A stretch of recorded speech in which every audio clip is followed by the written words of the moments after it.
రీసెంట్‌గా మన దగ్గరికి ఒక 80 ఇయర్స్ ఫీమేల్ పేషెంట్ ఛాతీ నొప్పితో, నడిస్తే ఆయాసం వస్తూ, గుండె దడగా ఉన్న కంప్లెయింట్స్‌తో వచ్చారు.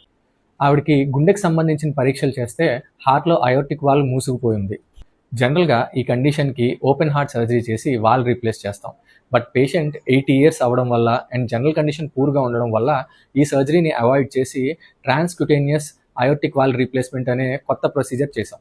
ప్రొసీజర్‌లో తొడలోని రక్తనాళం ద్వారా ఒక కొత్త వాల్వ్‌ని హార్ట్ దగ్గరికి తీసుకెళ్లి అమరుస్తారు. ఛాతీని తెరవాల్సిన పని ఉండదు.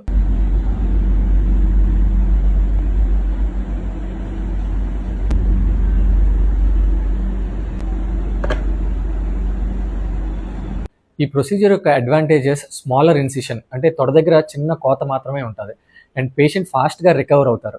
పెయిన్ అనేది చాలా మినిమల్ అండ్ పేషెంట్కి ఈ ప్రొసీజర్ అయిన తర్వాత నెక్స్ట్ డేనే డిశ్చార్జ్ చేయొచ్చు. చాలామంది పెద్దవాళ్ళలో ఎవరికైతే ఓపెన్ హార్ట్ సర్జరీ అనేది హై రిస్క్ ప్రొసీజర్గా ఉంటుందో వాళ్ళకి ఇది ఒక లైఫ్ చేంజింగ్ ట్రీట్మెంట్. సో మీకు కానీ మీ కుటుంబ సభ్యులకు కానీ ఎవరికైనా ఈ అయోర్టిక్ వాల్వ్ సమస్య అనేది ఉంటే మీరు మీ కార్డియాలజిస్ట్ని సంప్రదించి ఈ టావర్ ప్రొసీజర్ గురించి తెలుసుకోండి.